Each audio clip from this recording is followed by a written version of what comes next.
ഈ വരുന്ന ഓണക്കാലത്ത് നമ്മുടെ ഏഷ്യാനെറ്റ് ഒരുക്കുന്ന ചിത്രങ്ങൾ ഏതൊക്കെയെന്നാണ് ഇന്ന് നമ്മൾ നോക്കാൻ പോകുന്നത്. വീഡിയോയിൽ പോകുന്നതിന് മുമ്പ് വീഡിയോ ലൈക്ക് ചെയ്യുക, ചാനൽ സബ്സ്ക്രൈബ് ചെയ്യാൻ വേണ്ടി ശ്രമിക്കുക. സുരാജ്, ഷർഫുദ്ദീൻ, സന്ദീപ് എന്നൊക്കെ പ്രധാന കഥാപാത്രങ്ങളായെത്തിയ പടക്കളം എന്ന ചിത്രം ഈ വരുന്ന ഓണക്കാലത്ത് ഏഷ്യാനെറ്റിലൂടെ സംപ്രേഷണം ചെയ്യുമെന്ന് കൺഫേം ആക്കിയിട്ടുണ്ട്.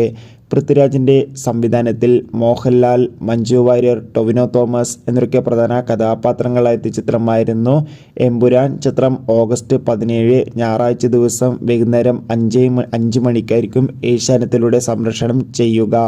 അർജുൻ അശോകൻ, മഹിമ നമ്പ്യാർ, മാത്യൂസ് എന്നൊക്കെ പ്രധാന കഥാപാത്രങ്ങളായെത്തിയ ബ്രൊമാൻസ് എന്ന ചിത്രവും ദിലീപ്, ധ്യാൻ ശ്രീനിവാസ്, സിദ്ദീഖ്, ബിന്ദു പണിക്കർ എന്നൊക്കെ പ്രധാന കഥാപാത്രങ്ങളായെത്തിയ പ്രിൻസ് ആൻഡ് ഫാമിലി എന്ന ചിത്രവും തരുൺ മൂർത്തിയുടെ സംവിധാനത്തിൽ മോഹൻലാൽ, ശോഭന എന്നൊക്കെ പ്രധാന കഥാപാത്രങ്ങളായെത്തിയ തുടരും എന്ന ചിത്രവും ഈ വരുന്ന ഓണക്കാലത്ത് ഏഷ്യാനെറ്റിലൂടെ സംപ്രേഷണം ചെയ്യുന്നുണ്ട്. നിങ്ങൾ ഏറ്റവും കൂടുതൽ കാത്തിരിക്കുന്ന ചിത്രം ഏതാണെന്ന് കമൻറ്റ് ചെയ്യാൻ വേണ്ടി ശ്രമിക്കൂ. അടുത്തൊരു വീഡിയോയിൽ കാണും വരെ ഏവർക്കും ബൈ ബൈ.